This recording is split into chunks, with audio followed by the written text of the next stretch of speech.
Hi, I'm Jake Orlick. I'm interviewing Mr. James Butler. It's Saturday, September 16th, 2017. We are in Tampa, Florida at Congresswoman Castor's district office, and I'll be asking Mr. Butler about his military service. So, Mr. Butler, for the record, can you just state your name, your branch of service, the highest rank you attained, and the conflicts that you served in?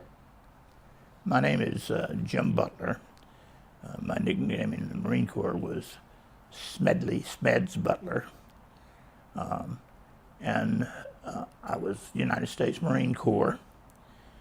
I served from 1965 through December of 1970. I was in the Vietnam War. I spent 13 months in Vietnam in what is called I Corps. I Corps is the northernmost province in Vietnam. It was divided up into 5 corps. The Army was down in 2, 3, 4, and 5 corps, and we were up in I Corps. I Corps is right below the demilitarized zone, which is called the DMZ. DMZ is where it separates the North Vietnam from South Vietnam, and we were right on that border. Some of the places you may have heard of out there are Con Thien, Khe Sanh, Dong Ha, Quang Tri. Alpha 1 is a base camp where you put Marines and then resupply them, and they fight their tails off every day.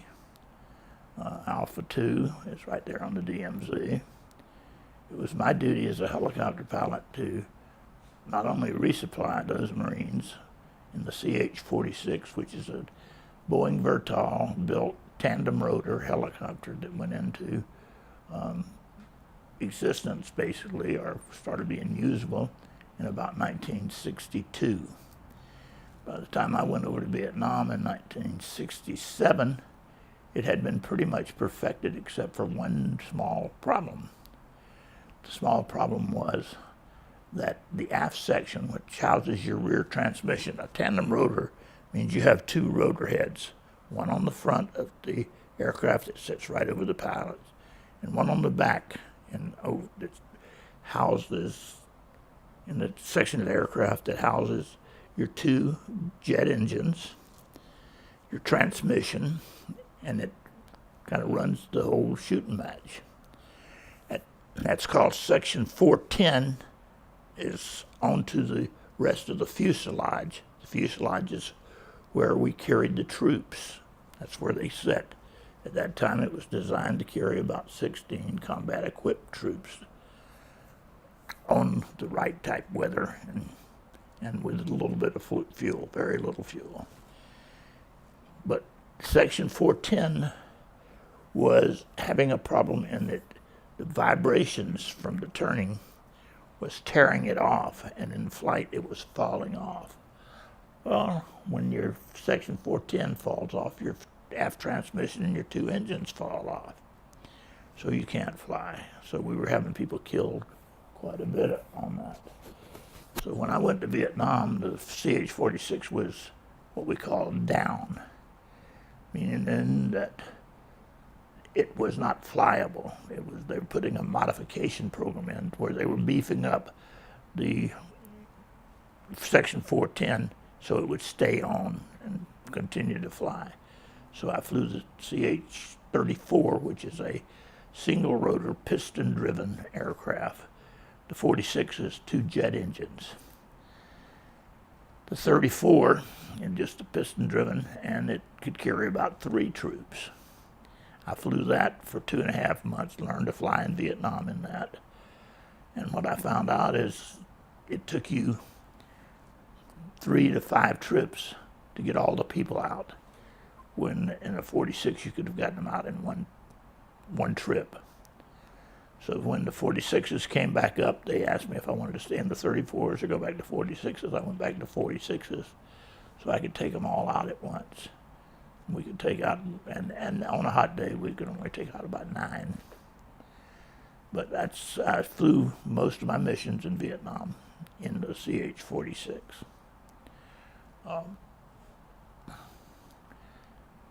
We went over there. There were 5 of us that went to Vietnam that had been through basic school, OCS, basic school, and flight school together. We always finished the highest in the class and all of that. When we got ready to, they go pipelines going through the Marine Corps. You have a pipeline, jets and helicopters. The helicopters, you didn't really want to get in them because you wanted to be a jet jockey with that good-looking zip suit, you know. And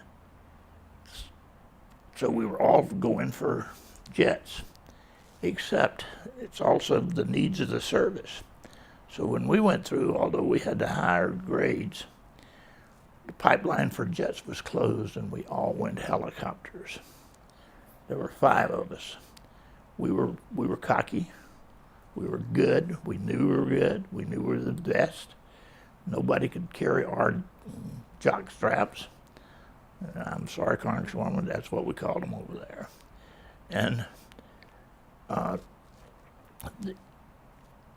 when we went to Vietnam, 2 of our guys got Hueys, gunships for the Marine Corps, and the rest of us got transport, our medevac recon job. We went over, we were called the Fearless 5. And there was Jimmy Cawley, Tony Carter, Johnny Barnes, and Dave Collin and myself. The first month we were there, my best friend, Tony Carter, got killed. He was blown up during the Tet Offensive, or the beginning of the Tet Offensive, when he was carrying a general in his Huey, and they blew the whole aircraft up. So instead of the Fearless 5, we became the Fearful 4. After that, a month and a half later, Jimmy Cawley got killed. So we kind of got the impression that maybe we weren't invincible, that this was a real war, that things were pretty tough. But we all continued to fly more and more in order to take up the slack for the guys and in their name. And I flew all over I Corps. Made a lot of great friends. Nothing like the people you meet in the Marine Corps. They're really just, you become closer than you'll ever know, than you thought was possible. I thought you were close to the guys on the football team when you all played together. Well, you're closer when each person has the life of the other person in their hands, and you're all working together to save other people. And that was our job in Vietnam, I felt, was to save the lives of those Marines on the ground, to make sure they had resupplies, made sure when they got shot that we could take them in and out, make sure that the recon teams were put in the proper places and had the proper protections so that they could see where the enemy were coming from. So that's basically was my job in Vietnam. And so you said a lot of the guys who went over with you in the Fearless 5 were your close friends. They were my closest. And then you grew up in Tampa, and were they all from Tampa with you? Did they all go to high None school? of them were from Tampa. Okay. Jimmy Cawley was from Pennsylvania. Tony Carter was from Fort Lauderdale. Johnny Barnes was from Mississippi. And Dave Collin was from Ohio. And I was from Tampa. Okay. But we just bonded together in the Marine Corps. And so what was it like when you were growing up in Tampa, and when were you born? I was born in December the 9th, 1942 in Panama City, Florida. When I was 5 years old, my dad moved our family because of economic conditions down to Tampa. He was a carpenter. He then became a builder. And I grew up, I went to, first of all, Tampa Bay Boulevard for the first grade, went to Roosevelt Elementary School for the second grade, and then switched. They kicked me out of Roosevelt in the second grade, and I went to Del Mabry Elementary School and went the rest of the second grade through the sixth grade at that, and then I went to James Madison Junior High School, and then Plant High School, and then the University of Florida. And so, did you have any family members who were in the military that influenced you to join? Yes, both my uncles were Army guys, and my dad had been in the Navy. My one uncle was very quiet about his. He never told anybody about it except me, and he had won a Silver Star over in Europe in the Army. And so, how did you end up joining joining the Marine Corps? Because it's my understanding that you came in as an officer. Is that correct? Yeah, the way I joined it is after football, after I couldn't play at the University of Florida because of a leg injury, I went through and I felt that I wasn't challenged in anything. And I was walking down the campus one day, and here's this poster of this Marine aviator looking good. I could see myself looking good in that uniform he was in. And so I walked in and I said, "Hey, tell me about the Marines." And so the guy told me about it, and he told me about the PLC law program and the aviation program. You had to test for the aviation program, and at that time I had never flown in an aircraft. But I knew I wanted to be an aviator because I would look good in that flight suit that guy was wearing. So I took both tests and I passed them. And so I opted for law. I was a senior at that time at the University of Florida. And I went to OCS after my senior year, 12 weeks at Quantico, Virginia, 2 6-week courses. I took them both in the same summer. And I finished number 1 in the OCS program, which was pretty remarkable because when I went in, I wasn't in very good shape, but they got me in shape. Finished number 1, was commissioned, went back to law school. And all my buddies, when they got out, they went straight into the Corps, or some of them went into the Corps, and they were calling me and telling me, boy, what a wussy I was for not going ahead and served. You know, I was going to miss the war. The Vietnam War had started kicking up, and so I looked at it, and I called up and I asked the monitor. They have a monitor telling you what you can do, and I asked my monitor, if I finish law school, where will I go to fight? They said, go to fight. I said, yeah, when will I go to Vietnam? No, you won't go to Vietnam, he tells me. You will go to Okinawa. I said, I didn't know we were fighting anybody on Okinawa. I joined the Marine Corps to fight. And he says, no. He says, no, you'll be a lawyer. So you'll just be on Okinawa and you defend and prosecute these Marines that have problems. So I said, well, what if I finish? Can I then go aviation after law school? And they said, no, you've got to be a lawyer. It's the needs of the service. So I said, well, what happens? How do I get to go to the war? He said, you'd have to not be a lawyer. So I activated my commission, thought I would go straight to flight school since I'd already passed the aviation stuff. But instead, the Marine Corps sent me to basic school, which is a 6-month ground course where you're trained to be a ground officer. And so I had to go through ground school, and I didn't finish number 1 there. I finished in the top 8. But again, I hadn't, you know, I and I've led the night fight, which is the most leadership course where you go at night and you have to stage a whole battalion and have them online fighting. And so then I had to re-earn getting in flight school, went to flight school, and we went through in 13 months instead of the 18 months that it would usually took.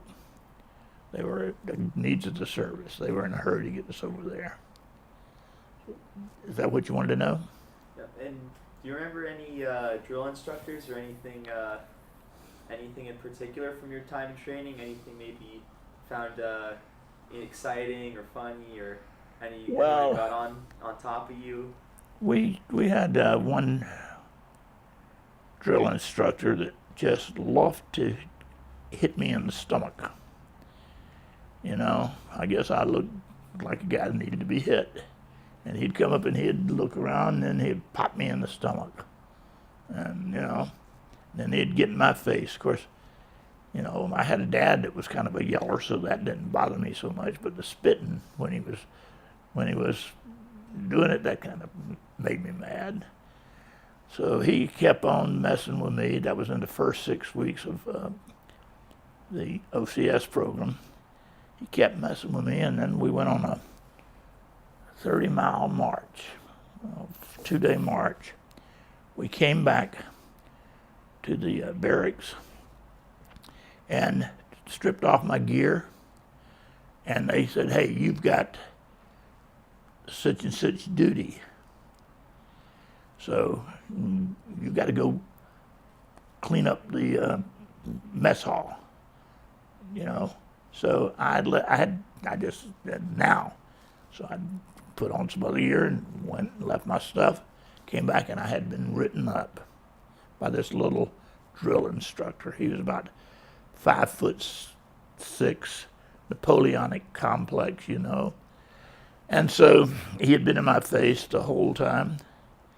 So I went, and you're not supposed to approach him. And I went to their hooch, where the lieutenant was. He was a sergeant.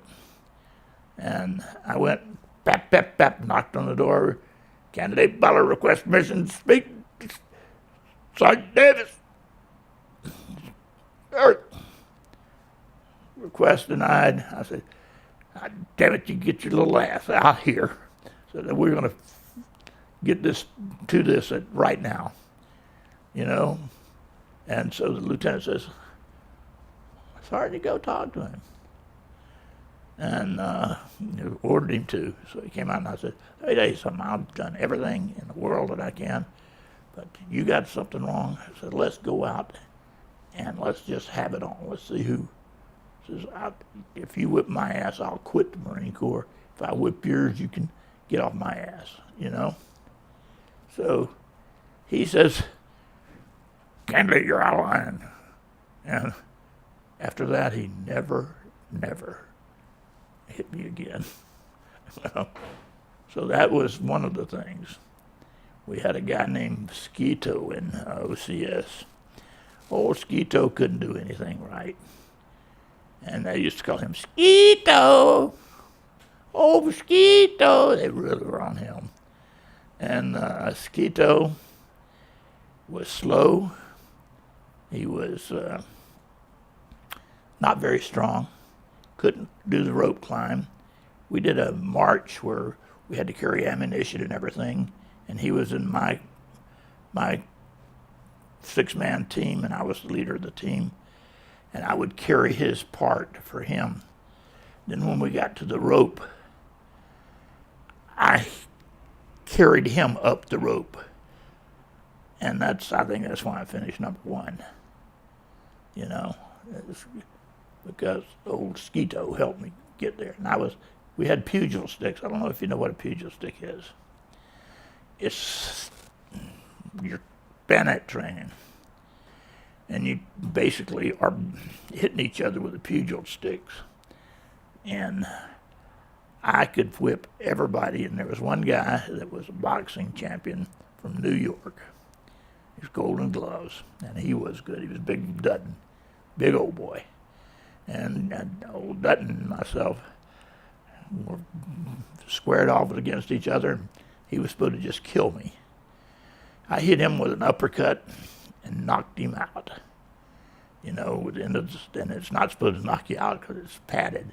And he still calls me and says, toughest guy I've ever seen.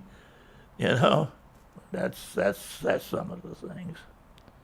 And then after you finished your training, did you go immediately to Vietnam, or did you have like a break in between when they deployed you? I went to New River right after flight school, and that's up in Jacksonville, North Carolina, which is not a place you want to be if you're a bachelor. The women are all married that are decent looking. So I'd go on cross countries. I got in a lot of flying time. I'd go any place I could to get out of there. Our helicopter squadron was frozen in place, and they were going to go over on a LPH, a landing party helicopter. They were going to cruise over. But Johnny Barnes and myself, we couldn't stand it there. So two married guys had orders to go over. And what we did is we took their orders. So we went early, so we only spent 4 months in New River. And then we were in Vietnam. And what do you remember from your time in Vietnam? Like, what experiences or people you met really stood out to you? Just about all of them. There were some great people over there. Every man was doing his job. The ones that showed any fear were the married guys that had kids at home, and they were afraid they weren't going to get back. We had people flying missions that there was no way you could come back from, and they came back from them. Had one CO, CO commanding officer, named Smilinich, that he let me kind of do my thing. I was a captain. We had all these majors that had come in that were fixed wing pilots, and they expected to just take over the squadron. And I was the head test pilot. I was the aircraft recovery officer. I was the safety officer, and I was the leader of all the flights, all the gaggles. At one time, I led 49 helicopters into Thong Duc Ridge.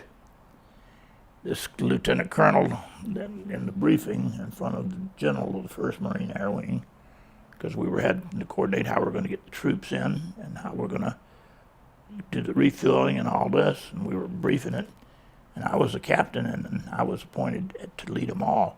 This lieutenant colonel says, I will not fly behind a captain. I'm a lieutenant colonel. I should lead this. And the general's aide says, sir, you won't fly behind Smeds? No. I says, well, that's too bad then. By the way, you're no longer the CO of your squadron. This was a squadron that came down from the north to go with us. You're no longer a CO. The major is now your CO. Major, will you fly behind Smeds? Yes, sir. You will do. So, we led 49 aircraft in. We went out. We went up and we circled while they were shooting big rounds from the New Jersey, big artillery rounds, and trying to blow these guys off the side of the hill. Then they put in the fixed wing with blueies, big fire bombs, kind of like the one went off in Afghanistan, but not nearly that big. And you think, boy, nobody could live through that. So we were up there, and we had a secret channel we went to. We went to our secret channel as we were up circling, so we could talk to one another. When we went up, they were playing a promenade for us. They had our channels before we had them. They had such sophisticated equipment they got it from the British. And I went down, I was flying down towards the, up, when we were circling, it was dun, dun, dun, dun, dun, dun, dun, dun, dun, dun. Just real nice music, you know. Then when I started going down, making my flight approach with my wingman, they started playing da da da da da da da da da da da da, Charge Your Light Bullet Grenade. And I'm going, I'm laughing as I'm flying in there. I said, these guys are funny. As the bullets they were shooting from every place in the mountain, you know. But they were ahead of us. They were hard. They were really tough little son of a guns. They were tougher than nails. You know, very industrious. And then, did you guys get free time very often to go on leave when you were stationed over there? Or? Well, I was one of the lucky ones in that, when I say lucky, when I took 57 hits the first time, it was early in my, the Tet Offensive was in February, and they sent me to Australia. So I got to meet all those beautiful Australian women. There were 5 Australian women for every man, and they were beautiful. So I went there, and then I was sent again to Hong Kong for an R&R. That was my regular R&R. And then I went on a buying trip to Okinawa. Then I did the yearbook for a cruise book for our tour.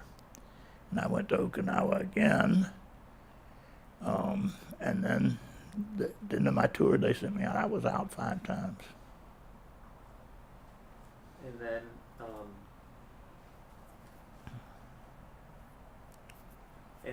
and while you were in Vietnam, just trying to click my thoughts here. Did you, prior to leaving, it's my understanding that you left with the most missions flown in helicopter. At that time, in one tour, yes. Did they give you any recognition for that, or something of that nature? They gave me a Navy commendation with the Combat V for all the things I had done. That was just an overall decoration for all, you know. Of course, they gave me other decorations for things that individual missions and stuff I flew. I believe you're a very, very decorated Marine Corps aviator. So if you feel comfortable, I know you're a very modest guy. Would you modest? Who told you that? Come on now, Jake. Don't blow smoke on me. If you wouldn't mind, would you you can feel free to list your off the top of your head the awards you've received. I have 1 Silver Star. I have 2 Distinguished Flying Crosses.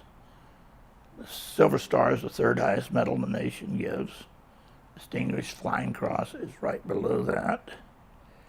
I have 2 of those. I have 2 Single Mission Air Medals, which is a step down. In between that is a Bronze Star, and then the Air Medals. 2 Single Mission Air Medals. That's just in the aviators unit. That's just below the Distinguished Flying Cross. And I have 49 Strike Flight Air Medals for missions flown. I have a Navy commendation with Combat V. And I have various other unit citations and things that they gave us over there. Something like 57 total. And while you were over in Vietnam, did they give you a leave to go back to the States for holidays, or were you still? No. Okay. So what did you do then with your unit during like Thanksgiving and Christmas?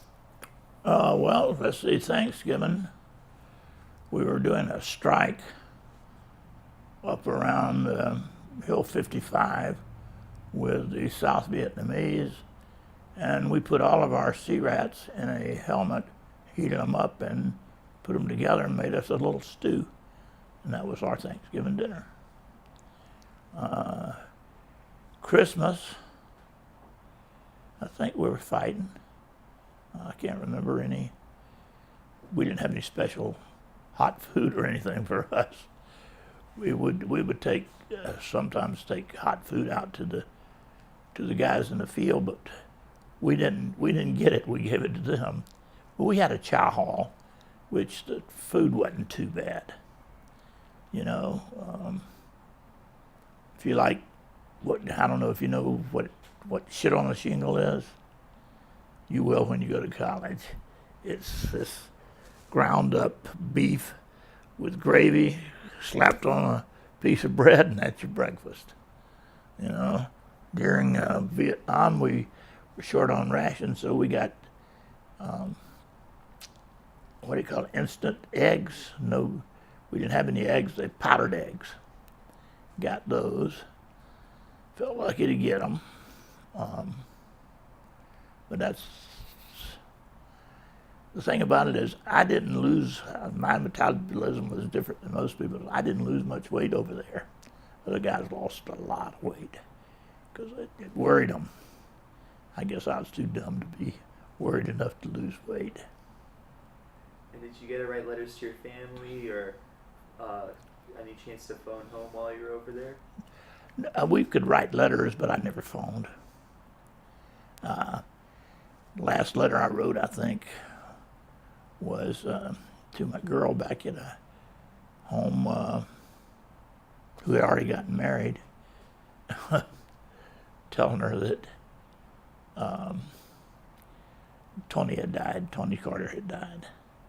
And I said I couldn't think of anything worse than having him die. You know, and then after that I didn't feel like really telling everybody what was happening. I didn't think it to their psychic very much good for me to tell them what I was going through on a daily basis. So I kind of didn't have much communication with the family. And what was it like when mail came in? Was everyone really excited, or how did everyone kind of?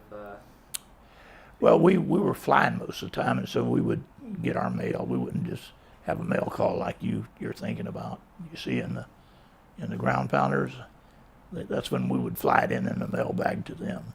They would get theirs that way, but ours would be there when we got home, we got back.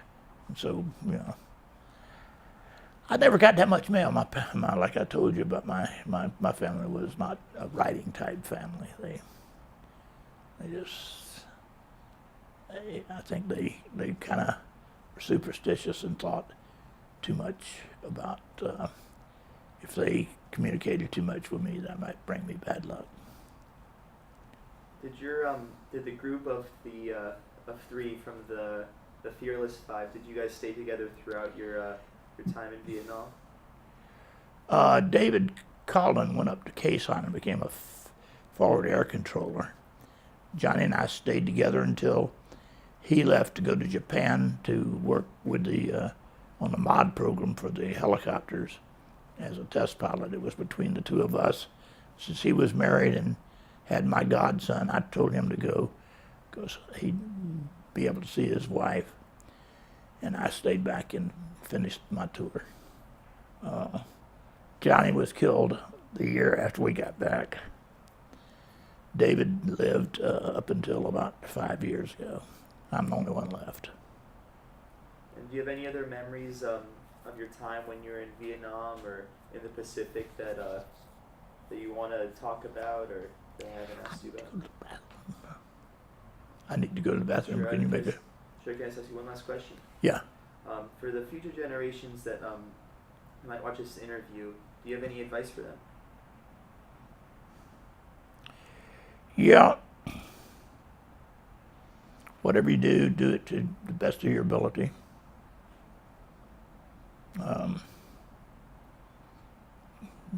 Don't hold back.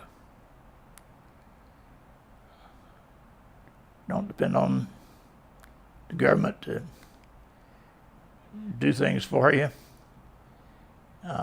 You know, if we were not very fond of our president at that time, Lyndon Baines Johnson, because he quit bombing the Ho Chi Minh Trail and let the North Vietnamese all come down.